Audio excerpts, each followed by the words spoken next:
Pazi sad ovo, Google Play Games je stigao na Balkan i možete igrati sve Android igrice sa Google Playa na vašem računaru ili laptopu. Tako da braćo, prije početka klipa obavezno ostavite like i bacite subscribe da ne biste propustili nešto slično. Sada ću vam pokazati kako da skinete Google Play Games i kako da instalirate na vaš računar i na vaš laptop i kako možete povezati Google Play račun sa svojim računarom. Prvo što treba da uradite je da otvorite ovaj sajt koji se zove Google Play Games Beta. Ako ne možete da nađete sajt, ostavit ću vam na našem Discordu i nalazit će se ovdje u linkovi za preuzimanje. I vidjet ćete ovdje download za Google Play Beta. Kada otvorite sajt, vidjet ćete ovdje igrajte igre za mobilne uređaje na računaru i sve što treba da uradite je da pritisnete ovdje preuzmi beta verziju i brzo će vam se preuzeti. Prije toga idite ovdje na sistemski preduvjet i vidjet ćete tu koje su potrebne specifikacije vašeg računara da biste imali bolju optimizaciju i bolji FPS u igrama na PC-u ili na laptopu. Uglavnom trebate imati 8 GB RAM-a, 4 jezgre procesora, 4 kora i morate imati 10 GB pohrane, odnosno 10 GB prostora za SSD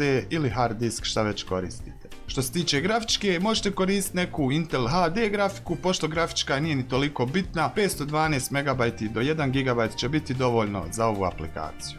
I kada ste preuzeli instalaciju, jednostavno pritisnite na pokreni i pričekajte par minuta da se Google Play Games aplikacija instalira na vaš PC ili laptop.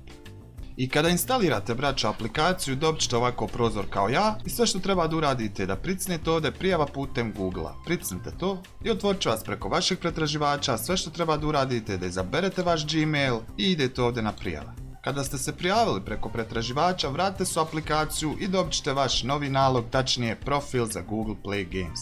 Kada kreirate vaš željeni nalog, izaberete sliku, idite ovdje na izgleda dobro. Idite na prihvati i onda završi. I evo nas braću u Google Play Games, kao što vidite aplikacija izgleda izvanredno i što je zanimljivo što aplikacija ne troši puno resurse, kao što su Game Loop, BlueStacks i slično. Jednostavno pritisnite na kvadratić i imat ćete preko cijelog zaslona aplikaciju. Aplikacija je još u beta fazi, kao što vidite imamo sve mobilne igrice sa Google Playa na računaru, dok međutim neke igrice nedostaju, što znači da je još u fazi razvijanja i da još dolaze popularne igre poput PUBG Mobile, Free Fire i slične aplikacije igrice će doći na Google Play Games i moćete legalno igrati. Sve što treba da uradite kad napravite nalog, pritisnete na instaliraj i ovdje će vam izbaciti virtualizacija. Idite na nastavi i idite da. Potrebno je da uključite virtualizaciju na vašem procesoru. Da vas ne bi puno zamarao, sve što treba da uradite kad vam izađe, znači ovo idite nastavi, treba da vam izađe ovaj prozor. Ali ako vam se ne desi da izađe prozor, jednostavno zatvorite aplikaciju i ponovo uđite u nju, da ne bi vam sad puno zamarao vas da ulazite sad u BIOS, pošto će to za vas biti mnogo teško. Znači najjednostavnije da uradite, zatvorite aplikaciju, pritisnite na bilo koju igricu instaliraj